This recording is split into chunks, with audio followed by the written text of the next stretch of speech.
I'm Brian Olmsted, manager of Twin Falls Canal Company, and I'm happy to come down here today. Bracken invited me, and he gave me the topic of progressive management of a canal company. So I think that means I can say pretty much anything, and most of you probably aren't from Idaho, although maybe some are, so you won't know if I'm telling the truth anyway, but I'll try. I am a Utah State graduate, so I like coming back to Logan once in a while, and I love the weather here. I had one of my professors when I was I started in range science was Art Holmgren. He was a real jolly old guy, really a good professor, but he always made sure that he told us every year that he had a couple farmers he'd talk to, and every spring in Logan is the latest spring they've ever had. So I'm sure this one again this year is the latest spring you've ever had, so I like that weather anyway. But Twin Falls Canal Company, we divert, of course, out of the Snake River. Our main watershed starts up in Yellowstone Park, Jackson Lake, and we wish we could get some out of the Bear River too, but we haven't got that secret tunnel done yet. And we do have pretty progressive canal company. We've given all our ditch riders four-wheel drive vehicles now like this. Really, they don't get stuck easy. They really get the job done. But we're looking at, we're getting our roads built pretty good. We think we can go to some even more progressive vehicles for the ditch riders. We're taking a look at these Mercedes for next year, and the ditch riders can really stretch out in those. And we did have to fire this lady ditch rider for wearing high heels on the job, though. But well, I'll get on to on my topic, Twin Falls Canal Company. And always, if I'm going to talk about Twin Falls Canal Company, I always start with some history. I.B. PERRINE was what we consider the founder of our tract, and a lot of you have probably been to Twin. You come in across the big canyon, that's the PERRINE Bridge. And Mr. PERRINE actually came in on the railroad in Shoshone. We didn't have it as soon as you did down here. About, I think the mid-1880s, the railroad got to Shoshone. And he developed a ranch down in the Snake River Canyon at where we call Blue Lakes.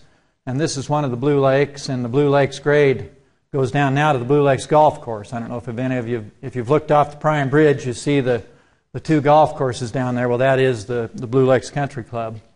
And Mr. PERRINE also started a stage line then from the railroad at Shoshone to Twin Falls, because there really wasn't any Twin Falls yet in the 1890s. He just had his ranch down in the canyon there. And he also built a bridge by about 1910, first to ferry. And this is... that's I.B. PERRINE driving the coach right there, I believe.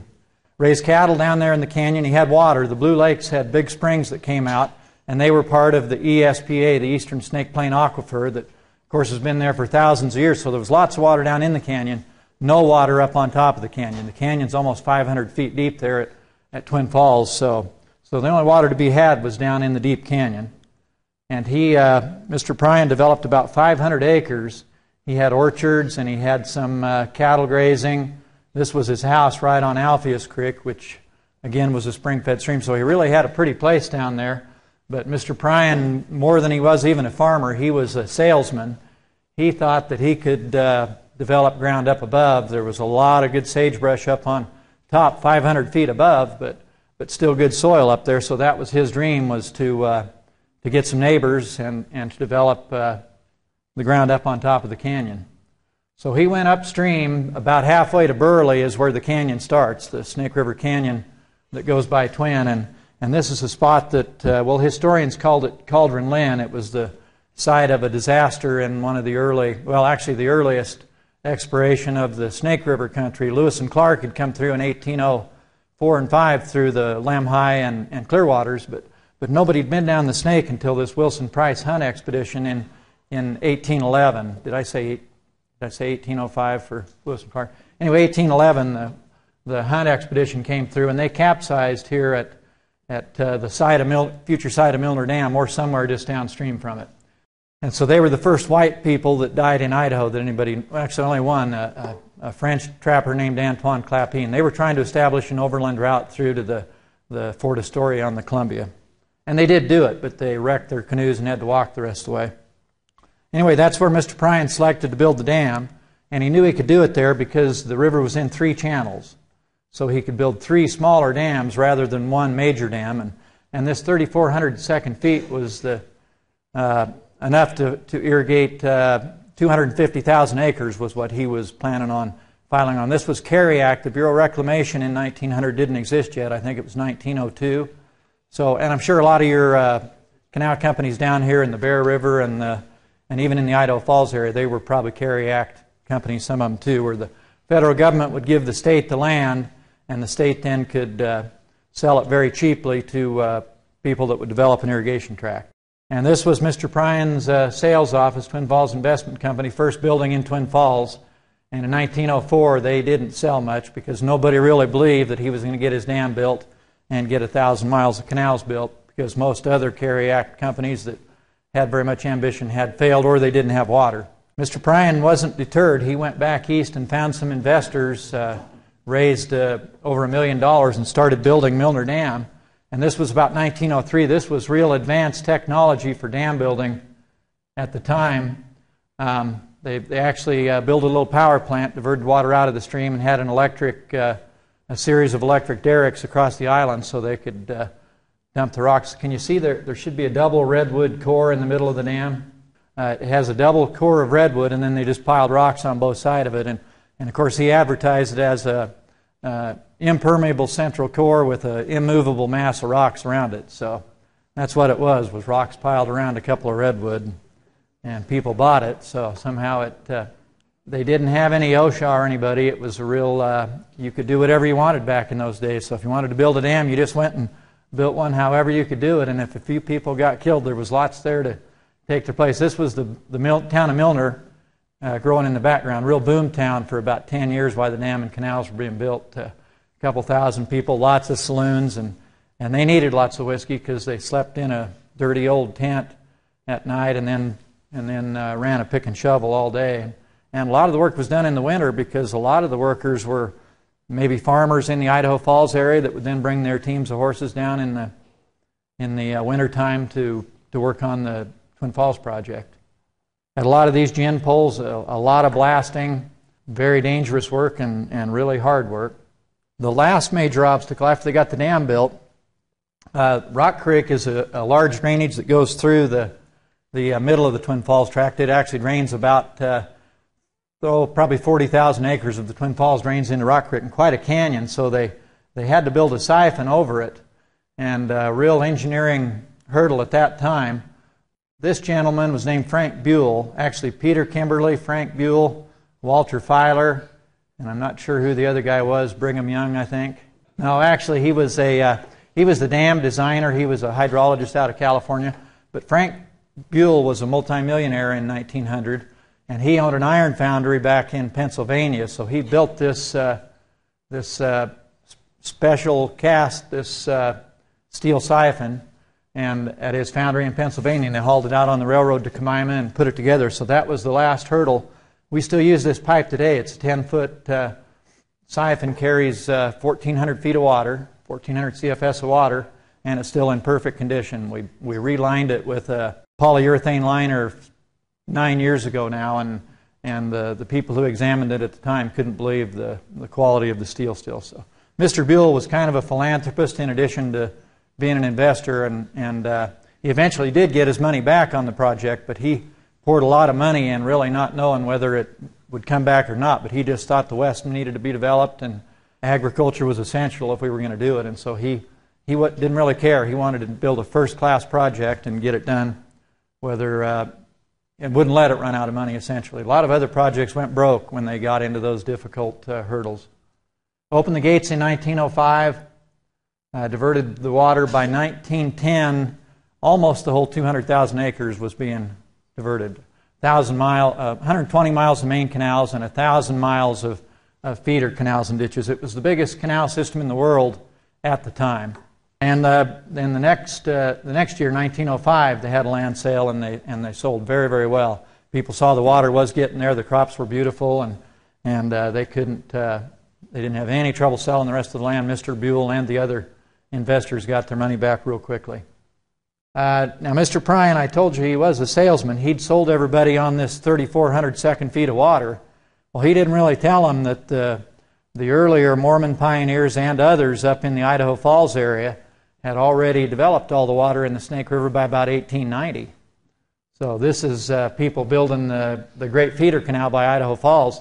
A lot easier project. The river's pretty much at grade with the farmland there, so it didn't take much of a dam. You can see the buck scrapers, but these guys could divert as much of the water as they wanted, and the only problem was they weren't very good dam builders, and every year their dam would wash out, so Mr. Perrine would get his water down to the Twin Falls tract, but it didn't take them long before they were building better dams.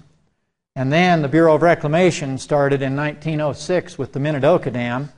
More competition for the same water in this Snake River. So the Bureau was required to, the Snake River had a big flood just like it does now, and I'm sure the Bear does too, in May and June, and then it gets real dry in July and August, and all the farmers would run out of water. So the Bureau project included the MINIDOKA Dam, which this is the MINIDOKA Dam being built, which was the Burley and the MINIDOKA projects, about 100,000 acres there in the Burley area. And that's what it looks like today. And you can still walk across this hand-poured spillway as a nice catwalk, and there can be up to 30,000 CFS of water running right under you. They pull 2,000 some boards. They're rebuilding this spillway starting this fall. You might never be able to walk across it again, so if you get up to Burley, I'd recommend it. It is really a fun thing to see, that old spillway, and you can walk right across it on a good, safe catwalk. They also built Jackson Lake Dam starting at the same time in about 1906. Well, they built a log crib dam there, and 1908 it washed out. So and Jackson Lake was a pretty big storage facility. It was a natural lake, and then by raising the level just 40 feet or so, I think it gave them about 800,000 acre-feet of storage. So when it washed out, it was a disaster again. Nobody had water for a couple years. They rebuilt it by 1916, and Jackson Lake has functioned ever since then. It was rebuilt one more time in the 1980s, but it really saved the MINIDOKA project, because there just wasn't enough natural flow for the Burley MINIDOKA projects, and it really helped on Mr. Perrine on the Twin Falls tract also, because they had chronic water shortages in dry years into July and August. By 1913, though, they were wanting to develop more ground. There was the Milner-Gooding, the A&B, several other projects wanted to develop, so the Bureau started American Falls Dam in 1927, and they actually had to move the town of American Falls to do it. But American Falls Dam really solved the problem, 1,600,000 acre-feet of water. So that could feed everybody that bought shares in it all summer with water, and did a very good job. But of course, it still wasn't enough. A few years later, more projects wanted to develop, and the water fight started again. So they built Palisades Dam. They actually wanted to build it in the 40s, but the war got in the way, and so 1961 they built Palisades Dam, and this really solved the problem. They couldn't hardly give the water away at first. You could have bought water in Palisades at a very few dollars an acre-foot back in 1960, but a lot of people didn't, and the smart ones that did are very glad they did now, because it definitely it saves them in those dry late summers. Stops a lot of water fights. It still wasn't enough. They wanted to develop more ground. The state was always wanting more and more ground, because that was basically the economy of Idaho. So they built the TETON Dam in 1976, and you've all probably seen this, but that's a leak starting to come through about the day they got it filled in June something of 1976. And within a few hours, Teton Dam failed and sent about 1 million CFS down through St. Anthony and Sugar City and Rexburg, and so that was pretty much the end of the dam building days. But that dam was really needed. We were still just a little bit over allocated on water again, so nobody had any real solutions. What do? We've still got these water shortages. We got more acres we could develop if we just had water. So the source they went to next, the Eastern Snake Plain Aquifer, and this is what it looks like, but it's really just pours in the lava rock underneath. But it goes all the way from St. Anthony up here clear to the Bliss, Thousand Springs area, and holds about 500 million acre-feet of water. So 100 times more water than all the rest of the reservoirs put together. So they thought, well, that's an inexhaustible resource. We can develop all the groundwater pumping we want. So they developed, originally there was about 1 million acres of the green, which is surface water, and then they developed another 1 million acres roughly of the red, which was groundwater, and this is over 1960s, 1970s, 1980s. and then a few 100,000 acres of kind of what they call mixed use, where people that didn't have enough surface water would use both. They drill a well for supplemental water. Well, the aquifer couldn't support that much, so the water fights have started all over again. We've even though the aquifer in a lot of areas only dropped a couple of feet, it was those top couple feet of the aquifer that were real closely connected with the reach gains in the streams. So like for Twin Falls Canal Company, this is one of the big springs that comes into in the reach below Blackfoot, which is then our reach of natural flow. And this spring dropped about 100 feet, 100 CFS between 1980 and probably 1995. So we filed water calls against the groundwater pumpers. The trout farmers down in the Buell area filed water calls because they weren't getting their full water.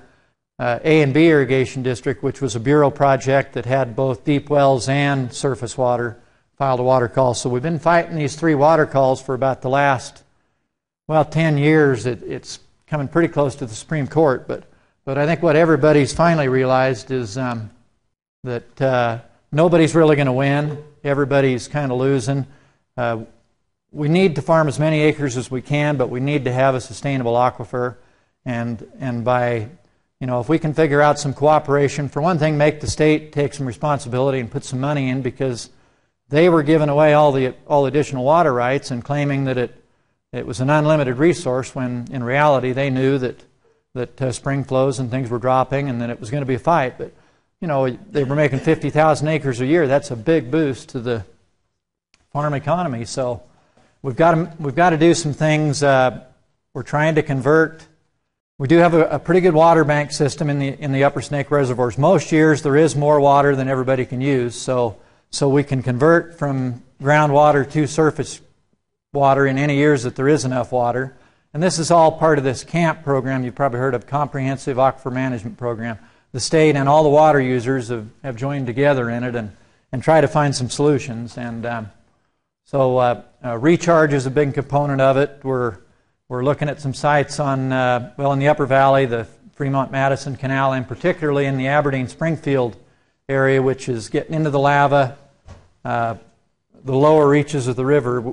We think if we can get at least 1,000 CFS, a good part of the spring, out into the north of the Aberdeen-Springfield Canal, it'll come back in July and August into the American Falls Reach, which is Twin Falls north side, Burley-Minidoka's reach of the river. So there's some good opportunities for recharge. The state economy is in the dregs right now, so it's going to be really hard to pry the money out of them. But nevertheless, we're going to try to forge ahead with some big recharge projects and some big conversion projects. And I'll talk a little bit more about conversion later on. Water quality has been a big part of what I do at Twin Falls Canal Company. I've just been manager 4 years. Before that, I was the water quality, water education, safety guy, OSHA compliance. And so we've worked on a lot of water quality programs from 1990 on.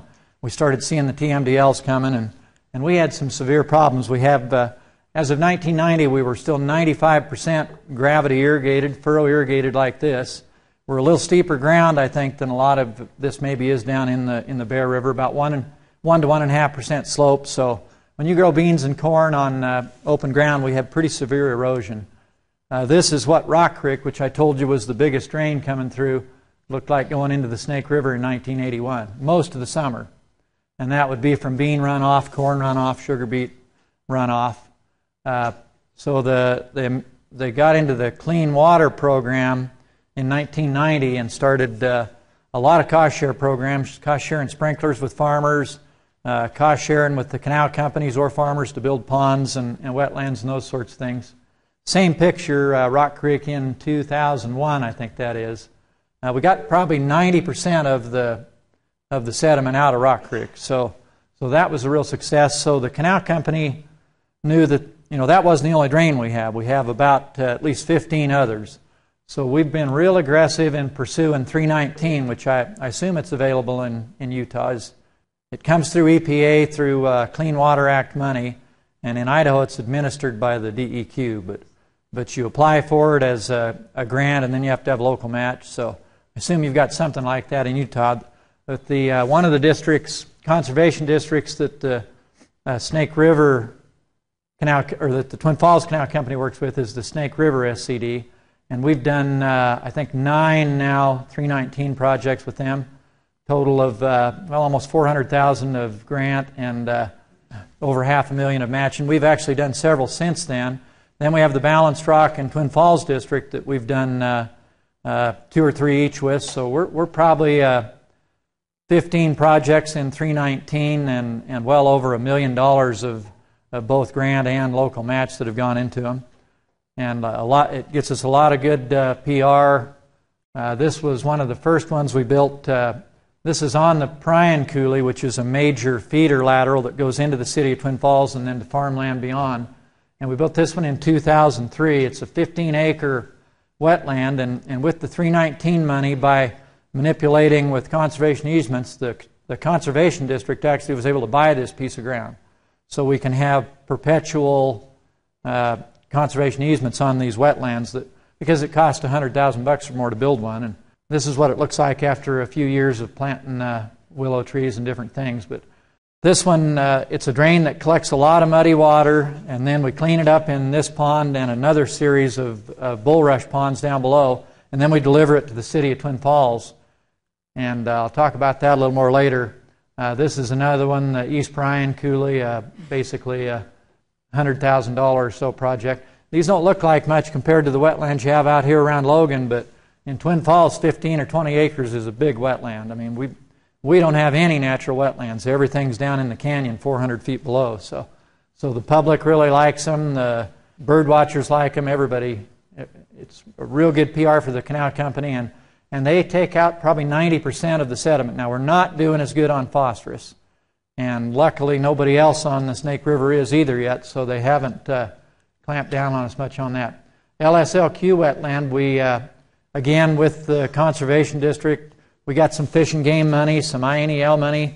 We bought 25 acres here for this LSLQ wetland, which is our biggest drain into the Snake River. Up to 60 CFS drains off the rim at times, and it's north of Filer, which is some of the steeper ground on the track. Cooperated with Fish and Game, and we now call it the Filer Fishing Pond. It has winter seep water that comes in. We get some aquifer return from the summer irrigation, so this has nice, clear, cold water virtually all year round. It gets a little warmer and muddier in the summer, but for most of the year, the Fish and Game can stock it with 1 to 7 pound trout, and it's just fabulous for all the kids from Twin and Filer to go out there. This is Christmas, just a few weeks ago. There might be 50 kids out there fishing on a weekend a lot of times, and some older people too. Heck, I've fished some. It's a good place to learn to fly fish. So that's really a wonderful wetland. Does the water. We do have some cleaning cells above it that we have to clean the mud out of every year, but getting better and better. Eau Coulee wetland. This was an old feedlot kind of near the city of Twin Falls. And then this Eau Coulee drain went right down into the Twin Falls County Park there by the hospital. So we cleaned out a bunch of old corrals, and that was where the ranchers used to build the feedlot, was right in the bottom of the seep stream, because they had water and a good place for the manure to go. So that one worked out really well. The lower PERRINE below the big pond, then we bought the city of Twin Falls helped us with this one. They helped us buy this 15-acre site, and we have 14 cells that we built. This is PERRINE coulee carries about 60 CFS, so we needed a lot of room. And this is what it looks like a year later after we planted them bulrush. They're now very filled with bulrush, and we have put Utah saltgrass on all the banks. We find that it makes a real dense mat. Only needs to be mowed once or twice a summer, and it just looks beautiful. So we really thank you for the Utah saltgrass that you produce down here. Anyway, this one, then the water goes through these ponds and then into the city of Twin Falls. Well, the city of Twin Falls now has 21 pressure irrigation systems. Any new development in Twin Falls from about 1996 on had to keep all their shares and develop a pressure irrigation system that would service up to 300 acres of houses. So the city of Twin Falls was pretty proactive. They kept all their water shares. They have 4,500 shares or something like that. They're actually our biggest shareholder. Well, them and the church welfare division has a couple farms. They also have about 5,000 shares on the Twin Falls tract. But these have just a big cement basin that can be cleaned with a backhoe if there's mud in it. We deliver in. It has an overflow that goes back to wherever it used to go. And these are those precision pumps. I think they're built in Boise, but they'll have a variable speed pump and a regular drive pump, so they can handle any flow that if one house is on, or if all 300 or 400 houses are on it. It's all computerized. They're a high-priced system, but they work really well. So the city of Twin Falls is requiring every developer, if you're going to develop something within the city limits, they'll tell you the drainage you're going to build. We tell you where we're going to deliver to, where you're going to release it to, because we can't take it back into the canals. If we did that, our canals go 60 miles and get smaller and smaller, and so if you take the water and don't use it, it's got to spill back to where it used to spill to. So we still run pretty much as a natural flow system, which we are. We work with the city on a lot of other agreements. Any smaller ditches, and we consider small anything under 50 CFS, it's a requirement to pipe if it's going through a subdivision or schools or parks or anywhere in town. So we require either the Class 3 concrete or the 100-pound PIP. We won't take any other pipes but those two. Had real bad luck with some of the rib pipes and hollow core pipes and different types of things. So those are our two alternatives, and we've got all the developers convinced now that they all got to do it. It's fair to them. They're expensive pipes, but same for everybody. So we're doing miles of these every year. We've also worked with the West Cache SCD, the Milner Pool. We have some responsibility on it because we do maintain the dam and the reservoir. It's actually privately owned. The Milner Dam is a privately owned dam by Twin Falls Northside Canal. So this is in the Burley area. They had severe bank erosion just from a lot of water skiing and a lot of wave action. So we've worked with them on 2 319 projects now. And this is what they look like afterwards. We'll come in and when the water's down, drain it down, shape the banks, key slot the rocks down in, put a geotextile behind it, and try to plant some willows. We don't plant Russian olives. I think I saw one there, but they come anyway. But that's what it looks like 5 years after the last one we did. So a real win-win for the city of Burley. They build pathways along it then. It'll be their future nice waterway, where they were losing up to 75 feet a year of ground to the erosion there. Another real neat deal we're doing, we just started this year. This is Shoshone Falls when there's very little flow, which is a lot of times when they're filling the reservoirs in the fall. But there's a wetland, or we have a drain that goes into it. This is about a quarter mile downstream, and you can just see a muddy plume going in right there. That's a drain that we would have to clean up anyway because it was beyond our TMDL requirement. It's kind of a one that you could never see before, so we hadn't worried about it yet, but now there's a walking trail goes right along it. So the city of Twin Falls came to us and said, hey, we have to upgrade our sewage treatment plant. We can't meet our TSS standard anymore, which is just total solids. And they were only missing by 70 pounds a day on their sewage treatment plant. $3 million upgrade to put filters in to do that. So they came to us and said, can we help you clean some of your drains? And we told them, well, we have to clean them anyway, but we only have to clean to a 52 milligram per liter sediment concentration. With help from the city to get more land, build a bigger wetland, we can get it down to near zero. So they applied to DEQ for it's not called a pollution trade in this case, it's an offset.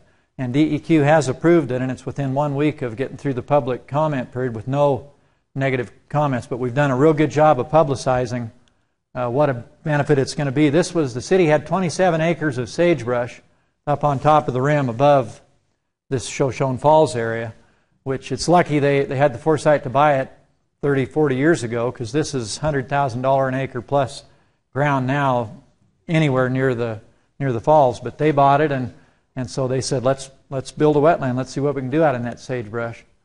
So these might not show real well, but we've built 3 big nice ponds this winter, and then there's kind of some meandering areas in between. That's another one. They'll have a walking path all around it. These are some of the houses called Meadow Ridge just behind, but the homeowners are all real happy about it because they'll have this water amenity out in front of their houses where they really had a fire hazard before with all the sagebrush, and it's going to have lots of birds. There's a lot of deer there. This actually goes right up by the old Evel Knievel jump ramp. I don't know if anybody was around during those days other than me, but it's a pretty neat area, and so it'll really be a nice wetland. So that's the first one that I know in Idaho, at least, where a city's actually been able to trade high-tech, expensive sediment removal for a wetland. And I think it's a real good concept. You know, how many people are going to go down to watch the eagles and stuff down at the sewage plant? It's just way, way better to do it this way. So we're going to give them. We're going to get paid some for the construction, but we'll try to cover our hard costs out of it. But still a win-win for both of us. Okay, automation. We have been real advanced in our automation. We started in about 1990 automating sites, and we've got 52 sites on the canal. Now, this is our main head gate at Milner, and it does communicate with the office. The middle gate is automated. We always try to. We don't ever want to have all three gates automated, because if they all malfunctioned at the wrong time, you could pop your canal down there and have a real mess. So we set the flows fairly close with the two manual ones, and then the middle one is automated from the office, and it'll adjust either manually or automatically. It communicates with this Broadcrest weir, which is about 200 yards downstream, and this is we can take up to 4,000 CFS over this weir, 1 to 2% accuracy, very, very accurate. And when it's running full, it looks like quite a dam in there, but the water level only is about 6 inches higher on the high side of it than it is on the low, but it gets that hydraulic jump, and it's been calibrated many times with Doppler and everything else, and it's very accurate, anywhere from 300 or 400 CFS up to 4,000.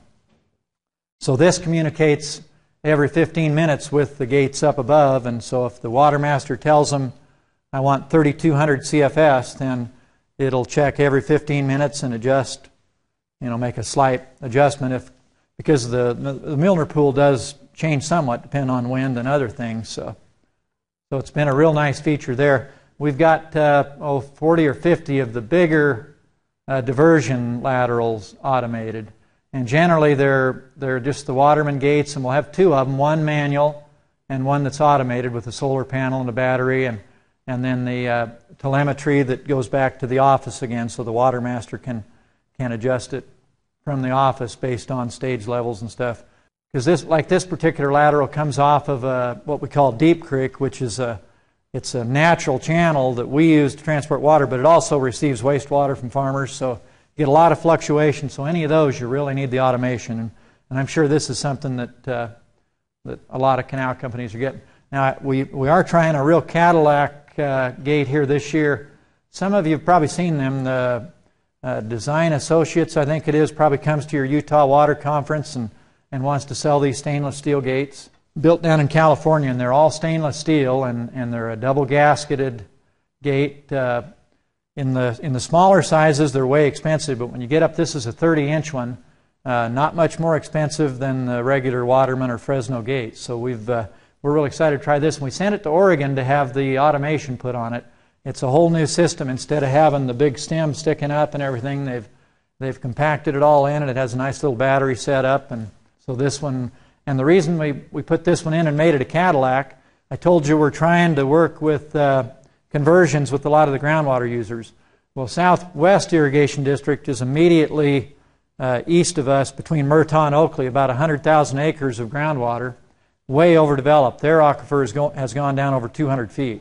So in some areas, they're pumping from 600 feet, which they just can't afford to do, and it's very good ground, and the biggest dairies in the state. The Bentoncourt dairies and Funks, a lot of 5,000 head plus dairies out in that area, they really need to have water there. It's a big part of the state's economy. So we're going to deliver water to Southwest Irrigation through this gate and others. And the other thing we can do with this gate is it can spill off into Rock Creek. If they're all on the high side of our canal, if they're all pumping and we have a power failure, we get 100 CFS of water back into our canal, and we can't handle it down below. So they're paying for this automated gate to either deliver to them or spill water off into Rock Creek. So another real good cooperation. That's the type of thing we need to work with these pumpers. When there is enough water, we can replace groundwater with surface water. Then in the years when there's not enough, they can go ahead and pump the aquifer, because we've probably built it up some in the good years. That's the whole camp theory anyway. We think there's enough water, but it's going to take a lot of money and a lot of management to balance out those bad years. We got to get the aquifer stabilized and and if anything, moving up slowly. You can't just borrow from it unless you can put it back somehow. That's kind of the... we do have, we got 3 power plants in line on our canal system, and they just run based on farmer demand. We can't just run a bunch through the power plants with no place for it to go downstream because the canals get smaller and smaller. But this is the Midway power plant. We own half of 2 older power plants that were built back in the 1980s, and they are paid for, so they generate quite a bit of income. And then this Midway plant we built in 2007 on our own, and it's turned out to be a real... I don't know if I think I got a picture of it. Does that show up okay? There's 2 Chinese turbines here. Turbines, and orange are the generators and the blues are the turbines, but it's a real nice clean facility. About half the cost of turbines if you were to buy them out of Europe or somewhere, which is the other place they build them. But we run about 1,100 CFS through this facility, and that's about 2.5 megawatts. About what it generates, which is, I don't know, 1,500 homes, I think, or something like that.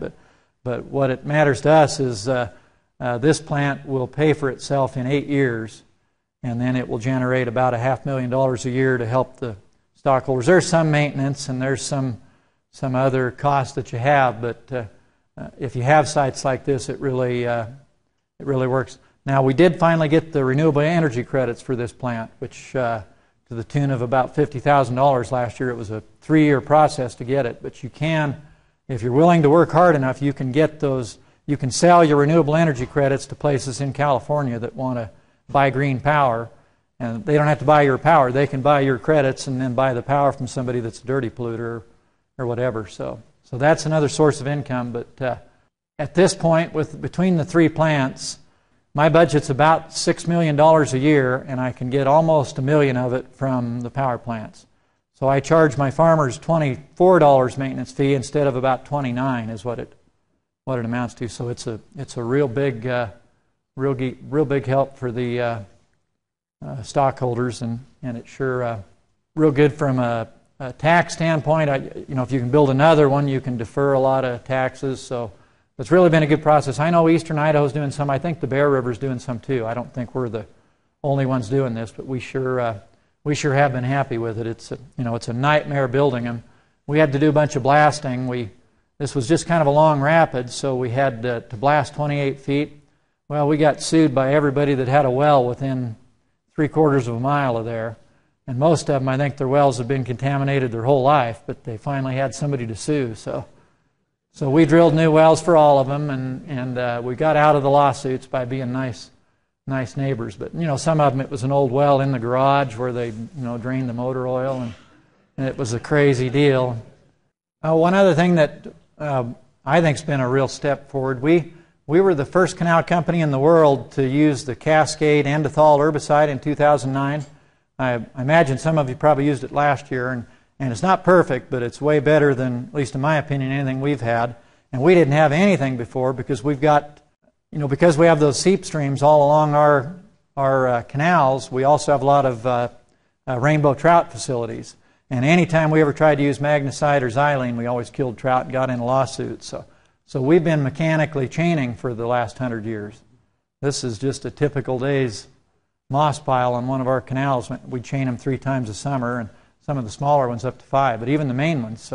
So we had hundreds of thousands of dollars a year into chaining, and the ENDOTHALL eliminated that pretty much 100%. We've had to do a little bit of... We've had some algae problems in places, but I think we learned to use the products. Very safe, doesn't hurt fish. You can swim in it. You can eat fish that have had the ENDOTHALL in there. Benign environmentally, so we really like it. And it looks like we did get a stay on the NPDES. I'm sure some of you probably might. Okay, one last slide. In Idaho, we've been participating in some snow enhancement, and we're not doing very good. We've hired these old kind of wimpy-looking scientists. But I found one of your Utah crews to see how come you guys get so much snow. And this was the crew you guys were using. They're dumping steroids into those silver iodides.